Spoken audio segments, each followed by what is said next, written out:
The poem of the man God. The Glorification. Chapter 616. Comment on the Resurrection. 21st of February, 1944. Jesus says, "The fervent prayers of Mary have anticipated my resurrection by some time. I had said, the Son of Man is about to be killed, but on the third day he will rise from the dead. I died at 3 o'clock in the afternoon of Friday. Whether you count the days by their names, or you count them by their hours, it was not the dawn on Sunday that was to see me rise. With regard to the hours, they were only 38 instead of 72, in which my body had remained lifeless.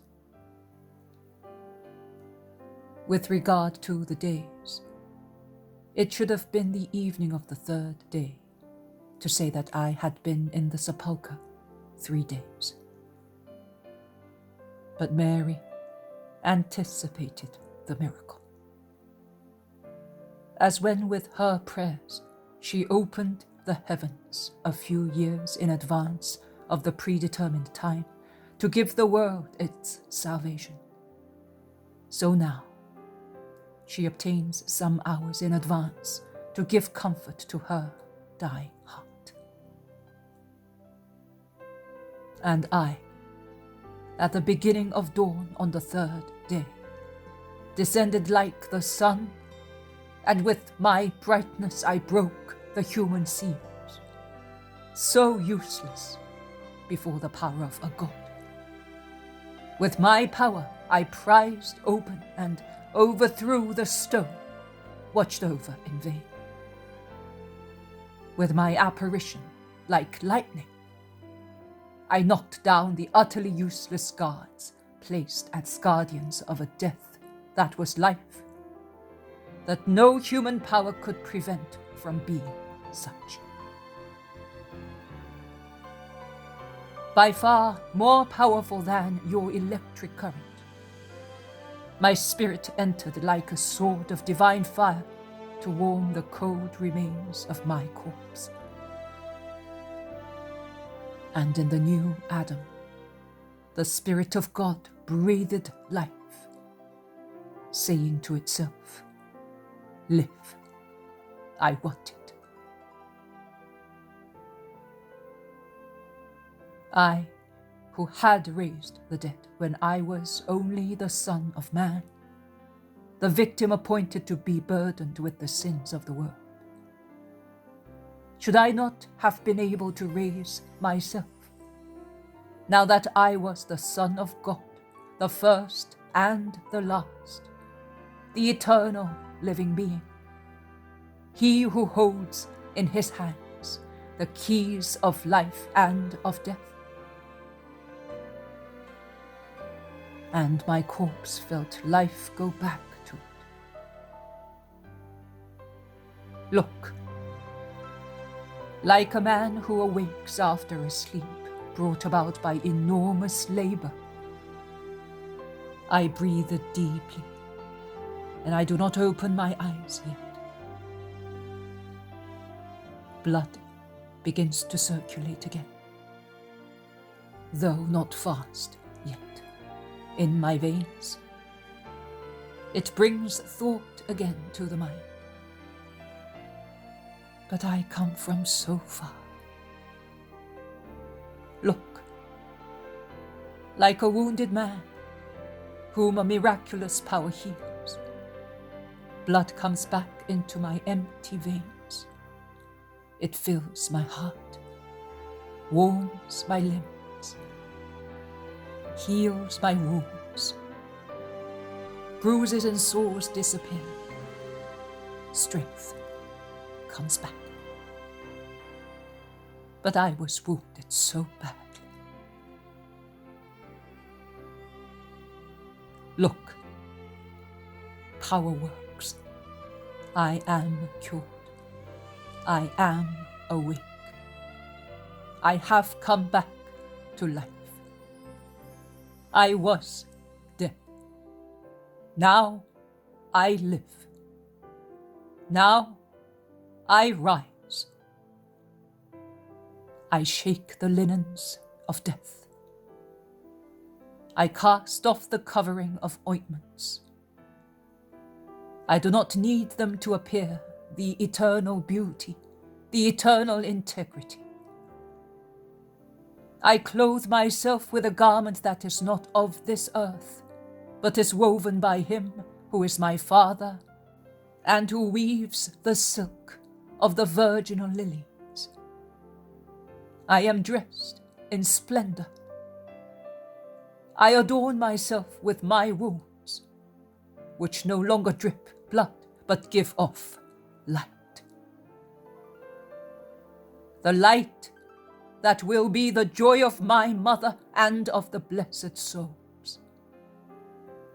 And the terror, the unsustainable sight of the damned and of the demons, on the earth and on the last day.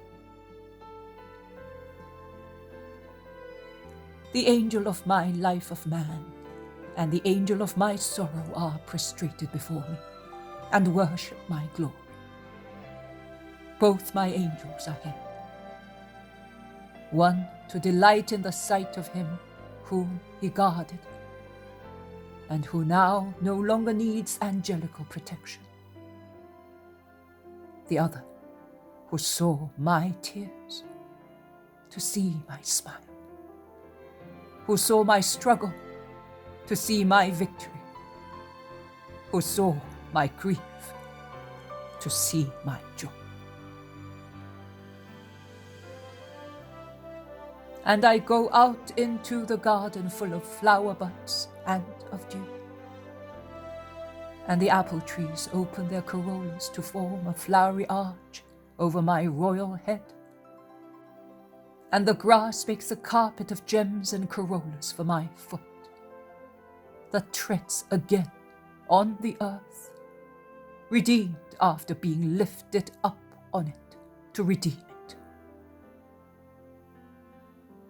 And the early sun, and the sweet April wind, and the light cloud that passes by, as rosy as the cheek of a child, and the birds among branches, they all greet me. I am their God. They adore me. I pass through the stunned guards, a symbol of souls in mortal sin, that do not perceive the passing of God. It is Passover, Mary. This is really the passing of the angel of God. His passing from death to life. His passing to give life to those who believe in his name. It is Passover. It is the peace that passes through the world. The peace no longer veiled by the condition of man, but free, complete in its recovered efficiency of God.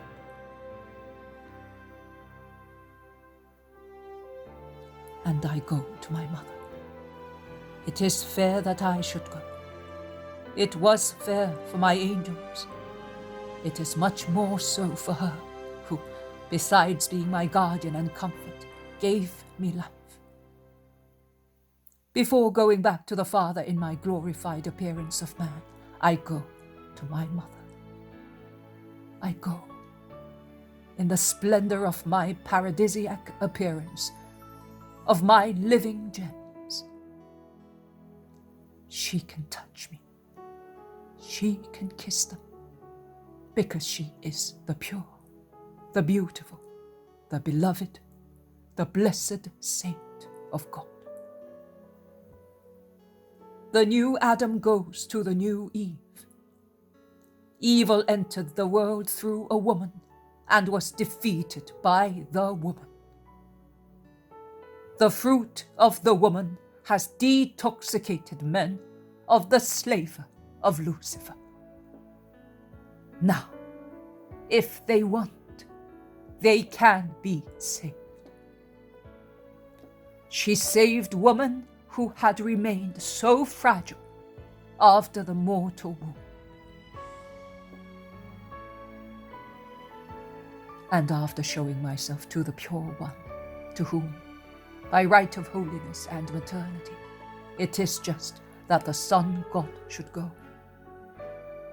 I present myself to the redeemed woman, to the file leader, to the representative of all the female creatures whom I have come to free from the sting of lust, so that she may tell them to approach me, to be cured, to have faith in me, to believe in my mercy that understands and forgives, to look at my body adorned with the 5 wounds, in order to defeat Satan, who rummages in their flesh. I do not let her touch me. She is not the pure one who can touch without contaminating him, the Son who goes back to the Father.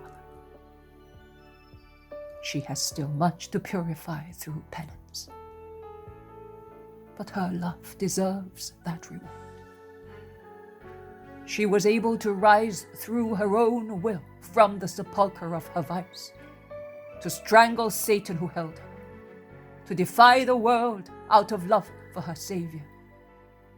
She was able to divest herself of everything that was not love. She was able to be nothing but love that is consumed for her God. And God calls her Mary. Listen to her replying, Rabboni. Her heart is in that cry. As she deserved it, I entrusted her with the task of being the messenger of resurrection. And once again she will be somewhat derided, as if she were raving. But the judgment of men is of no importance to her, to Mary of Magdala, to Mary of Jesus. She saw me raised from the dead, and that gives her a joy that appeases all other feelings. Do you see how I love also who was guilty, but wanted to come out of guilt?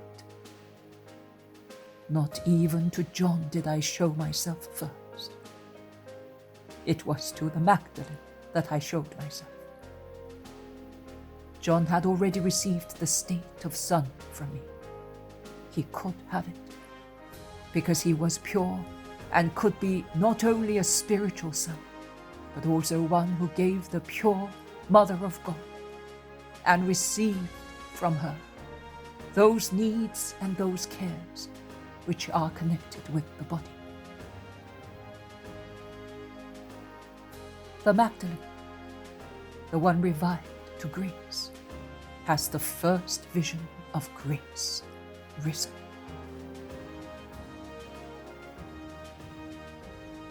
When you love me to the extent of overcoming everything for me, I take your diseased heads and hearts in my pierced hands, and I breathe my power on your faces, and I save you. I save you, children whom I love. You become again beautiful, wholesome, free, happy.